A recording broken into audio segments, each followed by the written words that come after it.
नमस्कार दोस्तों, आपका स्वागत है डेली पॉजिटिव न्यूज में। आज हम बात करेंगे भारत की सीमा शुल्क, कस्टम ड्यूटी प्रणाली में होने वाले बड़े बदलाव के बारे में, जिसके संकेत खुद वित्त मंत्री निर्मला सीतारमण ने दिए हैं। क्या है बड़ी खबर?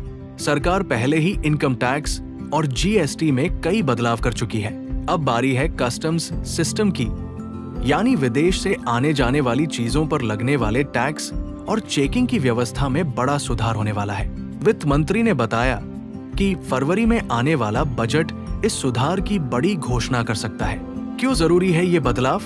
अभी सीमा शुल्क की प्रक्रिया काफी जटिल है। सामान की हाथ से की जाने वाली चेकिंग ज्यादा होती है। छोटी सी गलती या सैंपल चेकिंग में अंतर होने पर पूरे माल को रोका जाता है। इससे व्यापारियों को सामान छुड़ाने में बहुत परेशानी होती है। सरकार चाहती है कि प्रक्रिया सरल हो, पारदर्शी हो, कम समय लगे, फालतू की फिजिकल चेकिंग कम हो।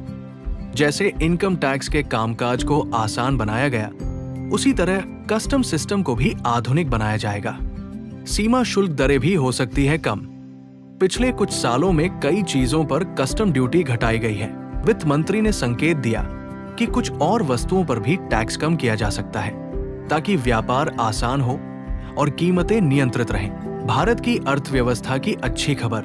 वित्त मंत्री ने कहा कि वित्त वर्ष 2025 से 26 में भारत की विकास दर 7% या इससे अधिक रह सकती है। ये भारतीय अर्थव्यवस्था के लिए बहुत सकारात्मक संकेत है। रुपया डॉलर मुद्दा। रुपया इस साल डॉलर के मुकाबले लगभग 5% कमजोर हुआ है, लेकिन वित्त मंत्री का कहना है कि रुपया अपने सहज नेचुरल स्तर पर वापस आ जाएगा। मुफ्त की रेवड़ी पर बयान। उन्होंने कहा कि चुनावी राजनीति में पार्टियां एक दूसरे को देखकर मुफ्त योजनाएं घोषित करती हैं। इससे कई राज्यों पर बहुत ज्यादा आर्थिक दबाव पैदा हो जाता है।